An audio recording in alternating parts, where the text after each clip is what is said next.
तुळजापूर आणि ओमराजे समीकरण आहे.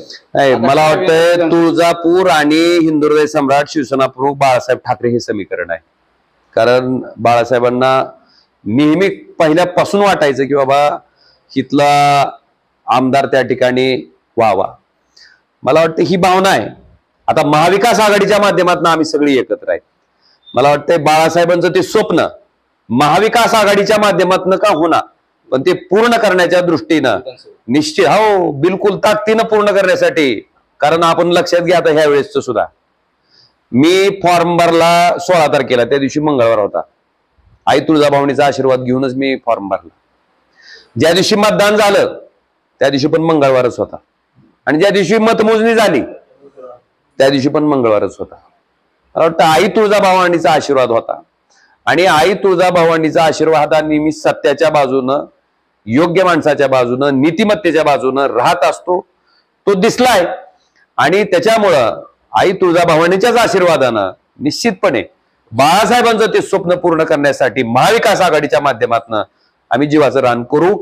आज मला आपल्याला आवर्जून अजून एक सांगायचंय की ज्या पद्मसिंह पाटील कुटुंब आपण नेहमी म्हणता की एक लक्षात घ्या, तुमच्या विरोधात राष्ट्रवादीचा उमेदवार दिला होता की जेणेकरून राष्ट्रवादीची ताकद नसताना किंवा एक आमदार नसताना सुद्धा एक प्रयत्न राष्ट्रवादीचा अजित पवार तुमच्या विरोधात केला.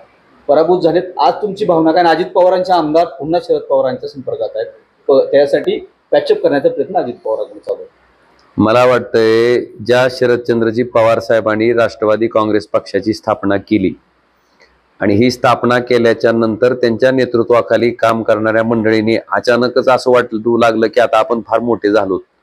मला वाटतं हे वाटल्याच्या नंतर ज्या पद्धतीनं महाराष्ट्रातलं राजकारण घडलं, पक्षफोडीचं, आमदार फोडीचं, पक्ष ताब्यात घेण्याचं, मला वाटतंय त्याचा हा परिपाक आहे. आपण म्हणतो ना जैसी करणी वैसी भरणी, त्याच्यातला हा प्रकार आहे, हा भाग आहे.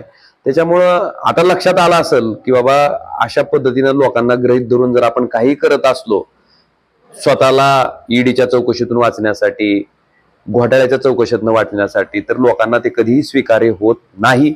मला वाटतं हेच जनतेनं दाखवून दिलंय, दोघांनाही दाखवलंय.